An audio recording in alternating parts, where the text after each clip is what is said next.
I'm almost finished adding the hardware to the chassis.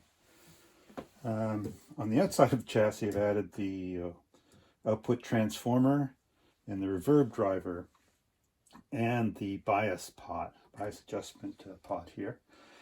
And I've run into the issues that people have been identifying on the forums for many years in terms of the holes that are drilled into the chassis. So first of all, there's only one screw hole for the output transformer, so I had to drill another of those. Not a huge deal. The hole for the bias pot, as you can see, was too close to the edge of the chassis, so it was conflicting with the speed potentiometer for the tremolo. And so you could fit that into the hole, but you couldn't fit it under the speed pot. So I had to drill another hole for that as well. And just in general, there are more holes than are necessary.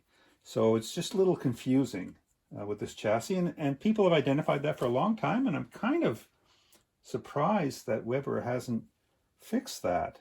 I don't know. I'm assuming this is cut with a laser and they could just change the programming. So I'm not quite sure what's going on there, but it's been like that.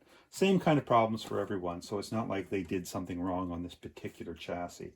But those aren't fatal problems. They're easy enough to fix. Just minor annoyances.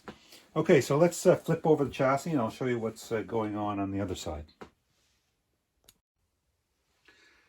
So most of the hardware has been added to the chassis now. It's all of the pots and the jacks and so on. And I've started the process of wiring the jacks based largely on the StewMac instructions, but because the StewMac Deluxe Reverb kit doesn't have bright switches, I had to wire those in a little differently than the StewMac instructions, so I had a diverge there. And it's a bit of a struggle because, as you can see here, we flip this around.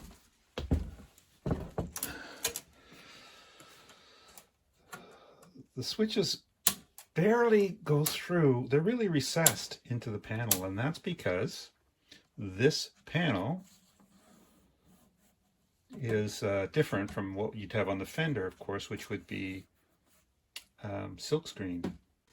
So in the 1950s and 60s, Fender would have used cloth-covered wire, what's known as pushback wire. So you have your cloth and you just push it back and expose the wire beneath it. But that's no longer legal. So Weber has provided us with something similar to that. It's got cloth on the outside, and inside we have a vinyl covering.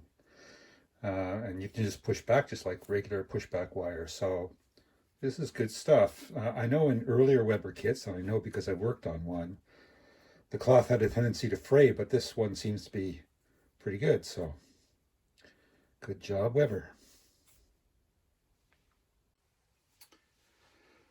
So then our next step is to begin to wire up the transformer. So at this point, I have to make some decisions about grounding. And I did, at least for the time being, I did install the terminal strips that the StewMac approach has, but I'm not 100% sure I'm going to use those. Anyhow, we're going to think about that. So we'll take a little break and think through the grounding and then come back and start the process of wiring up that transformer.